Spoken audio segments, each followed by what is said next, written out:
As humans shifted from survival mode to settler mode, in which they started to figure out ways of flourishing rather than just surviving, the question that kind of served as the background or the canvas for civilization, which remember didn't really exist before, is pretty simple. What kind of thing is a human? And the way that early men and women answered that question shows up in what we study now. The artifacts that are left, the records about daily life. People act according to the story they tell themselves about themselves, others, and the world around them. And this is as true now as it was several 100,000 years ago. So the study of humanities can be really simply described as the study of the stories we've told ourselves about ourselves and what happened when we believed in those stories. Which brings us to the earliest known civilizations in which myth, that is story, becomes a central cause of social order, which is civilization.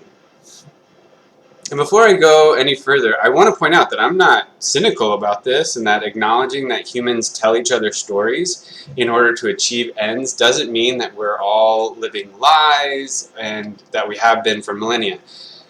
We can see where we've gone wrong through some of the stories we've told, but there are some stories that have staying power and they mature and develop as we tell more and more stories about what we are and what the world is. Story, when I'm speaking of it, and so whenever I'm referring to it in these videos or in our discussions, basically an instinctive processing technique that humans do. And that's okay. In fact, it's great. And, in one of the readings of these past few chapters, you're going to see um, the Rig Veda, which is a Hindu text. It says, truth is one, but the wise call it by many names. And so that's really the idea here. The earliest civilization in Mesopotamia created motivations through their own beliefs, in which natural forces and elements became deified and revered. And this isn't at all surprising.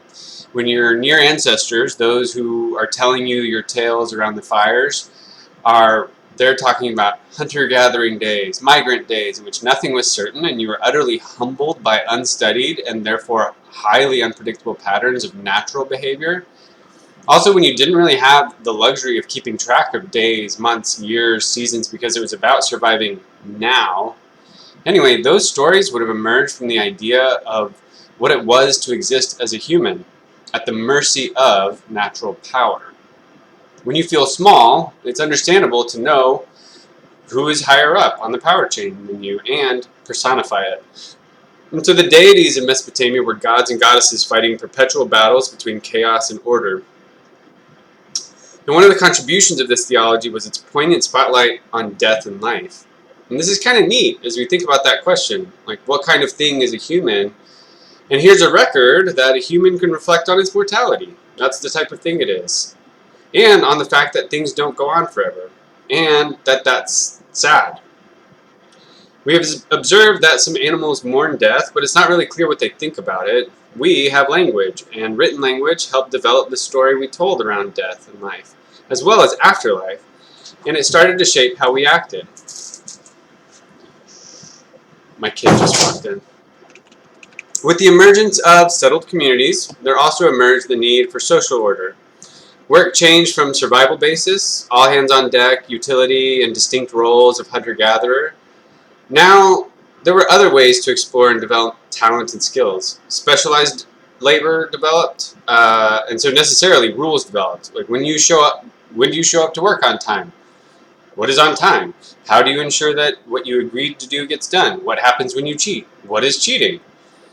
As soon as settled communities emerged, rules went from unspoken assumptions to written in stone, literally. Law tablets were erected everywhere to help guide the transition into this new order.